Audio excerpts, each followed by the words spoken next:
Good morning everyone.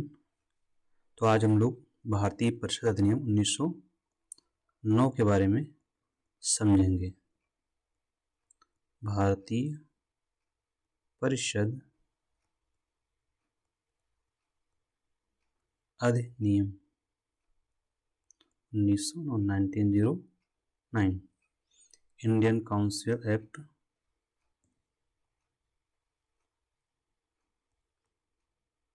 1909। हम लोग अपने आज़ादी के पास पहुंच रहे हैं। 1947 में हम आज़ाद हो जाएंगे। ठीक है, इससे पहले हम लोगों ने जो पढ़ा था इंडियन काउंसिल एक्ट,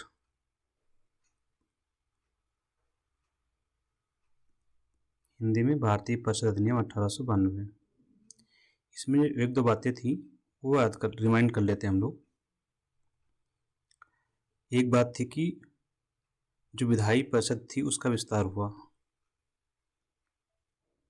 विधायी परिषद दोनों स्तरों पर, दोनों स्तर मतलब केंद्र पर और प्रांत पर, केंद्रीय विधायी परिषद और प्रांतीय विधायी परिषद, उसका विस्तार हुआ था। दूसरा क्या था,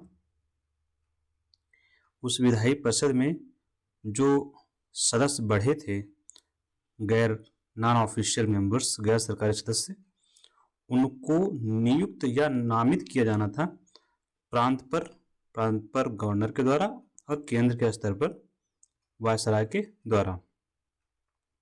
ठीक, और यहाँ महत्वपूर्ण जो बात हुई थी क्या, कि बजट पर बहस का अधिकार मिल गया था। बहस तो आप लोग समझ रहे हैं ना, किसी से भी बहस कर लो, वही बहस जो आपकी संसद में देखते हैं। बजट पर चर्चा का अधिकार और तीसरा प्रश्न पूछने का अधिकार। प्रश्न पूछने का अधिकार, अच्छा, प्रश्न पूछने का अधिकार ये किससे है? ये अधिकार किसको मिले हैं? सब विधायी परिषद को मिले हैं, क्योंकि केंद्र पर 3 लोग हैं मुख्य रूप से।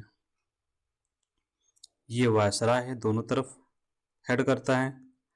एक तरफ आपकी कार्यकारी परिषद वायसराय का, दूसरी तरफ है विधायी परिषद।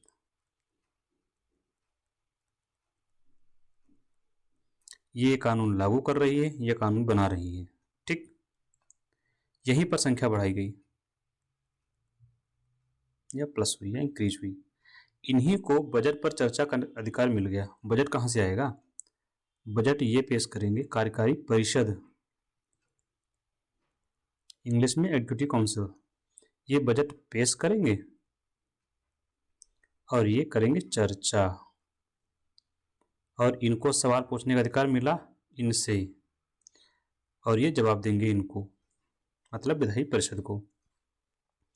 लेकिन यहां पर क्या नहीं मिला था?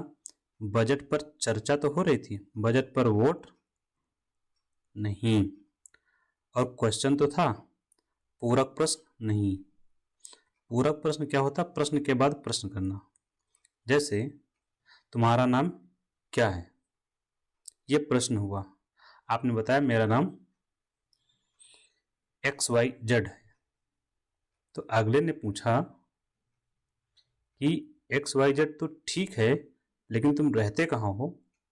ये हो गया पूरक प्रश्न। तुम रहते कहाँ हो, मतलब प्रश्न के बाद जब प्रश्न पूछा जाता है वो होता है पूरक प्रश्न। ठीक है, जैसे यहाँ पर है कि बजट पर पूछा गया, भाई बजट पर कितना खर्चा आपने किया? उन्होंने बताया कि हमने 100 करोड़ खर्च कर दिए। अच्छा ठीक है, लेकिन ये बताए कहाँ खर्च किए? ये हो गया पूरक प्रश्न, जो पूछा कहाँ खर्च किए, तो ये नहीं पूछ सकते थे। एक बार क्वेश्चन पूछिए, खत्म, हम जो भी जवाब दिया। ये चीजें हो गई इंडियन काउंसिल एक्ट 1892 की। अब इसी के आगे हम लोग बढ़ेंगे। ठीक है, तो अब हम लोग चर्चा करते हैं इंडियन काउंसिल एक्ट 1909। पहली बात वही है, विधायी परिषद का विस्तार हुआ दोनों स्तरों पर। विधायी परिषद का विस्तार, विधायी परिषद का विस्तार हुआ मतलब सदस्य बढ़ाए गए। विधायी परिषद दोनों स्तरों पर, केंद्र और प्रांत पर, केंद्र पर और प्रांत पर।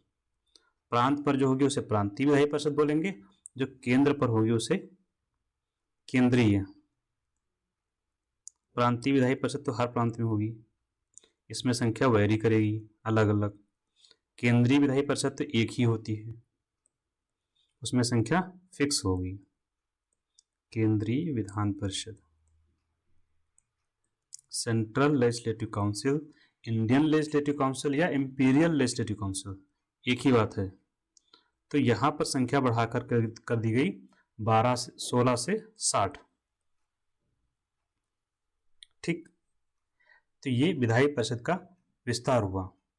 अभी इसी विधायी परिषद को जो सदस्य हैं, इनको कौन सा अधिकार मिला था इससे पहले वाले में? अभी बजट पर बहस का अधिकार और प्रश्न पूछने का अधिकार, ये मिला था ना यहाँ पे। ये अभी इन्हीं सदस्यों को क्या मिल गया? पूरक प्रश्न पूछने का अधिकार मिल गया। पूरक प्रश्न पूछने का अधिकार, देखिए डेवलपमेंट हुआ आगे। पूरक प्रश्न पूछने का अधिकार प्लस वोटिंग का अधिकार, बजट पर वोट का अधिकार मिल गया। बजट पर वोट भी कर सकते हैं, सारे बजट पर तो नहीं था, कुछ भाग पर कर दिया गया। आपके लिए यह महत्वपूर्ण है कि वोट का अधिकार मिल गया, पूरक प्रश्न पूछने का अधिकार भी मिल गया। ठीक है, जो नया एक यहाँ पे विस्तार होगा, सांप्रदायिक प्रतिनिधित्व की शुरुआत हुई है इसे। सांप्रदायिक प्रतिनिधित्व, प्रतिनिधित्व का आरंभ या उसकी शुरुआत, कम्युनल रिप्रेजेंटेशन, इंग्लिश में कम्युनल रिप्रेजेंटेशन। ठीक, ये कैसे हुई? ये होता क्या है कि संप्रदाय के आधार पर लोग चुने जाएंगे। संप्रदाय मतलब धर्म के आधार पर, जैसे कि हिंदू, मुस्लिम, सिख, ईसाई धर्म है, संप्रदाय हैं, इनके आधार पर चुने जाएंगे। हिंदुओं को 100 सीटें मिल गई, मुस्लिमों को 80 सीटें मिल गई, सिखों को 20 सीटें मिल गई। इस तरह से सीटों का बंटवारा होगा संप्रदाय के आधार पर। ठीक है, सांप्रदायिक प्रतिनिधित्व की शुरुआत तो ठीक थी, लेकिन उसमें भी जोड़ दिया गया पृथक निर्वाचक मंडल। पृथक निर्वाचक मंडल, सेपरेट इलेक्टोरेट, पृथक का होगा सेपरेट निर्वाचक मंडल, दैट इज इलेक्टोरेट।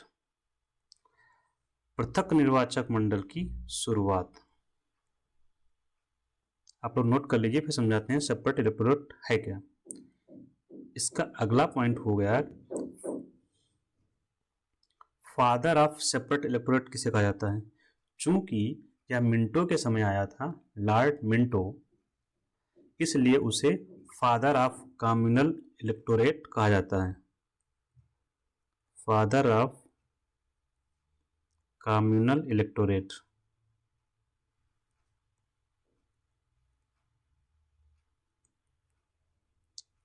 पृथक निर्वाचक मंडल का जनक, पृथक निर्वाचक मंडल का जनक कौन? मिंटो। मिंटो कौन था? मिंटो भारत का उस समय वायसराय था, तत्कालीन वायसराय। तत्काल मतलब उस समय का।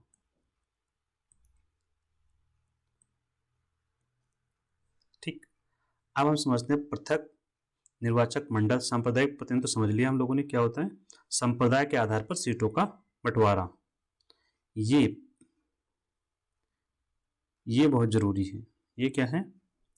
जैसे सांप्रदायिक प्रतिनिधित्व हुआ, इसके तहत सीटें आवंटित हो गई। मान लीजिए यहाँ पर हिंदू हैं, इनको 100 सीटें मिली, और यहाँ मुस्लिम हैं या सिख हैं या कोई भी अन्य समुदाय है, इसको 20 सीटें मिली। अब एक तरीका इनको चुनने का क्या हो सकता है? अब ये जैसे मान लीजिए कॉन्स्टिट्यूंसी बनी एक, तो यहाँ पर ऐसा तो है नहीं केवल हिंदू रह रहे होंगे, यहाँ हिंदू भी होंगे, यहाँ मुस्लिम भी होंगे, यहाँ सिख भी होंगे, ये सारे लोग वोट करेंगे। एक तरीका तो ये है। दूसरा तरीका ये हो सकता है कि यहाँ जैसे मुस्लिम और सिख दो हैं, तो ये मुस्लिम हो गए, सिख हो गए, ठीक है। तो यहाँ पर केवल जो मुस्लिम वोटर्स हैं, ओनली मुस्लिम वोटर्स, मुस्लिम वोटर्स वोट करेंगे मुस्लिम को, मुस्लिम कैंडिडेट को, समझ गए आप लोग। और सिख वाले वोट करेंगे सिख कैंडिडेट को।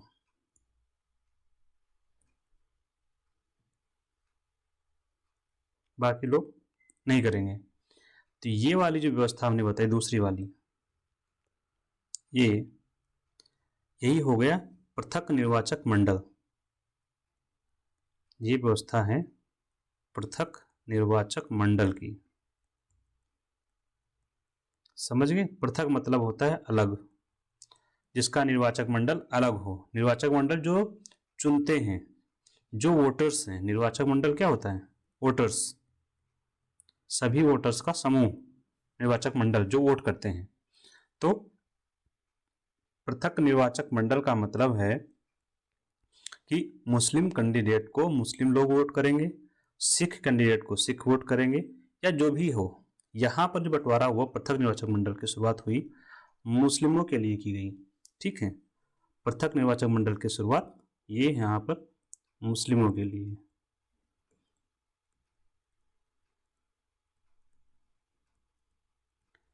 तो ये आपने समझ लिया पृथक निर्वाचक मंडल की शुरुआत कब हुई। एक क्वेश्चन यहाँ से ये भी पूछा जाता है, या ये नोट कर लेंगे यहाँ पे, क्या कम्युनल रिप्रेजेंटेशन को लीगलाइज कर दिया गया। सबसे बड़ी बात यहाँ पर जो है कि विधिक रूप से एक्सेप्ट कर लिया गया कि भाई it's okay to communal representation. ये बहुत ही खतरनाक, या कह सकते हैं खतरनाक नहीं, लेकिन बहुत ही दुखद रहा कि विधिक रूप से स्वीकार कर लिया गया, विधिक रूप से स्वीकार कर लिया गया संप्रदायवाद को, कम्युनलिज्म को विधिक रूप से स्वीकार कर लिया। किसको? संप्रदायवाद को। ये भी कभी कभी आता है कि संप्रदायवाद की शुरुआत किसे कहाँ से मानी जाती है, तो 1909 के एक्ट से मानी जाएगी। किसके समय हुआ? लॉर्ड मिंटो के समय हुआ। फादर कौन है पृथक निर्वाचक मंडल का जनक? लॉर्ड मिंटो को माना जाता है, ठीक, क्योंकि ये उस समय क्या था, भारत का वायसराय था। एक और इसमें जो इम्पोर्टेंट पॉइंट है इसका एक्ट का, वो क्या है, तीसरा पॉइंट बना रहा हूं मैं, जो वायसराय की परिषद हमने देखा था ना अभी, केंद्र के स्तर पर वायसराय होता ही है। एक तरफ उसकी कार्यकारी परिषद होती है, एक तरफ मतलब जो उसका काम करती है। यहीं पर पोर्टफोलियो सिस्टम लागू किया गया था ना 1861 में। और दूसरी है इसकी विधायी परिषद, जिसको हम लेजिस्लेटिव काउंसिल, केंद्रीय विधायी परिषद या इंपीरियल लेजिस्लेटिव काउंसिल के नाम से जानते हैं। तो कार्यकारी परिषद में होती थी सदस्यों की क्या नियुक्ति। तो वायसराय को प्रावधान किया गया, वायसराय को शक्ति दी गई, शक्ति दी गई किस चीज की, एक भारतीय सदस्य को नियुक्त करने की, एक भारतीय सदस्य को नॉमिनेट करने की, को नामित, कहां पर, कार्यकारी परिषद में एक भारतीय सदस्य को नामित करने की शक्ति वायसराय को दी गई। तो वायसराय ने क्या किया, शक्ति का प्रयोग किया और नामित किया, नॉमिनेट किया किसको, सत्येंद्रनाथ सिन्हा को, सत्येंद्रनाथ सिन्हा। क्वेश्चन आता है कि सबसे पहले कार्यकारी परिषद में किस भारतीय को नियुक्त किया गया या नामित किया गया? जवाब क्या है, सत्येंद्रनाथ सिन्हा। ये पहली बार है जब वायसराय की एग्जीक्यूटिव काउंसिल में किसी भारतीय को शामिल किया गया, ठीक, जो बहुत जरूरी है। क्यों? क्योंकि एग्जीक्यूटिव काउंसिल ही सारे काम करती है। विधायी परिषद तो कानून बना रही है, जैसे काम लॉ एंड ऑर्डर देखना, केस करना, सब कुछ इसी के हाथ में है, सारी पावर यहीं पर है एग्जीक्यूटिव काउंसिल, इसलिए बहुत जरूरी हो जाता है हमारे लिए। और जो सत्येंद्र नाथ सिन्हा को चुना गया था, ये लॉ मेंबर के रूप में चुना गया था, विधि सदस्य, लीगल एक्सपर्ट के रूप में चुना गया था इनको। ठीक है, तो ये आपकी तीसरी या चौथी बात हो गई। ठीक है, इसके अलावा आप जो अगर एक चाहें तो लिख सकते हैं कि जो स्तर हैं सरकार के, स्तर कितने थे? 2 स्तर पर है सरकार यहाँ पर, केंद्र पर और प्रांत पर। प्रांत मतलब जो प्रोविंस से छोटे छोटे या राज्य हैं, और केंद्र का मतलब जहाँ वायसराय बैठता है। यहाँ पर विधायी परिषद का विस्तार प्रांतों में भी किया गया और केंद्र में भी किया गया। प्रांतीय विधायी परिषद का विस्तार मतलब वहाँ पर सदस्यों को जोड़ा गया, लेकिन यहाँ केंद्र में ऑफिशियल मेजॉरिटी बनी रही, यहाँ पर खत्म हो गई। ऑफिशियल मेजॉरिटी खत्म मतलब नॉन ऑफिशियल मेजॉरिटी स्टार्ट हो गई। ठीक, तो ये रहा हमारा एक्ट। इसके बारे में एक आप नोट करके जान लीजिए, इसे मिंटो मार्ले रिफॉर्म भी कहा जाता है। मिंटो मार्ले सुधार या रिफॉर्म भी कहते हैं। क्यों कहते हैं ये भी जान लेते हैं। मिंटो भारत के थे वायसराय, मार्ले साहब थे भारत सचिव,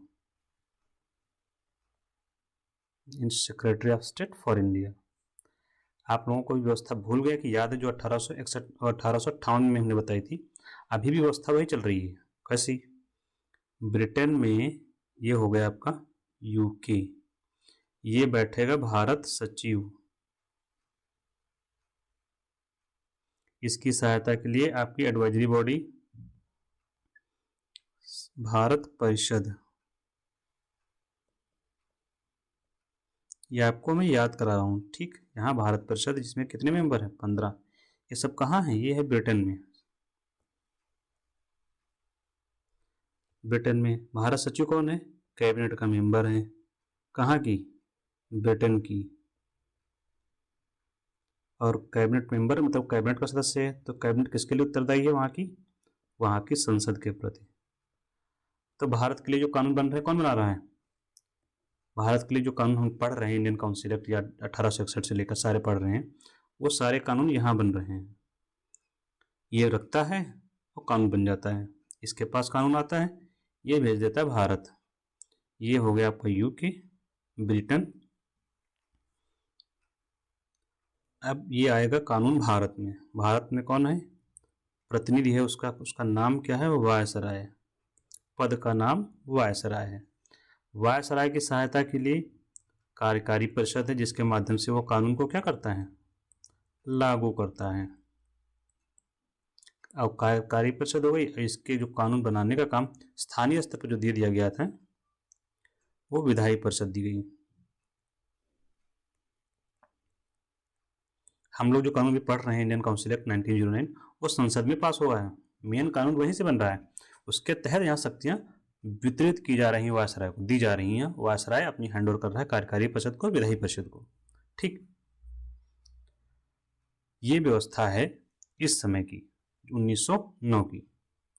आपको जानकर हैरानी होगी, ये वायसराय आगे चलकर आपका राष्ट्रपति बन जाएगा। जब हम लोग आज़ाद होते हैं, यही पद चेंज होता है राष्ट्रपति में। विधायी परिषद यही आपकी संसद का काम करने लगेगी आगे चल के, और ये आप कार्यकारी परिषद आगे सरकार बन जाएगी मोदी जी की। इस तरह से डेवलपमेंट होगा। तो इसी के साथ हम इस एपिसोड को भी ख़त्म करते हैं।